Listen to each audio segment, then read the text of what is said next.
ഇവിടെ വന്നിട്ട് എനിക്കിഷ്ടപ്പെട്ടതിലൊന്നാട്ടോ ഇവിടുത്തെ ട്രാൻസ്പോർട്ടേഷൻ സർവീസ് എന്ന് പറയുകയാണെങ്കിൽ നമുക്കിപ്പം എവിടെയെങ്കിലും പോകണമെങ്കിൽ നമുക്ക് ക്രോസ് ചെയ്യുകയാണെങ്കിൽ ഇവിടെ ഒരു പുഷ് ബട്ടണുണ്ട്. അത് പ്രസ് ചെയ്താൽ കറക്റ്റായിട്ട് നമുക്ക് ക്രോസ് ചെയ്യാനുള്ള സിഗ്നൽ വരും. പിന്നെ ആരും പൊതുവെ റൂൾസൊന്നും തെറ്റിക്കാറില്ല. കാര്യം ഇവിടുത്തെ റൂൾസും ലോസൊക്കെ ഭയങ്കര സ്ട്രിക്റ്റ് ആയതുകൊണ്ട് തന്നെ നല്ല അടിപൊളി ഫൈൻ കിട്ടും. അപ്പോൾ എല്ലാവർക്കും ആ പേടിയുള്ളതുകൊണ്ട് ആരും അതങ്ങനെ മാക്സിമം തെറ്റിക്കാറില്ല. പിന്നെ ഇതായിട്ട് നമ്മുടെ ബസ് സ്റ്റോപ്പ് നാട്ടിലത്തെ പോലെ 1-2 കമ്പികളുള്ള ബസ് സ്റ്റോപ്പ് അല്ല ഇവിടുത്തെ. അത്യാവശ്യം എല്ലാവർക്കും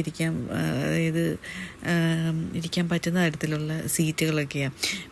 ബസ്സിനുള്ളിൽ കയറി കഴിഞ്ഞിട്ടുണ്ടെങ്കിൽ ഡ്രൈവർ മാത്രമേ ഉണ്ടാവുള്ളൂ. അപ്പോൾ നമ്മൾ കണ്ടക്ടർ കിളിയൊന്നുമില്ല. നമ്മൾ തന്നെ ഒന്നുകിൽ കോമ്പസ് കാർഡ് അല്ലെങ്കിൽ കോയിൻ ഇടാം.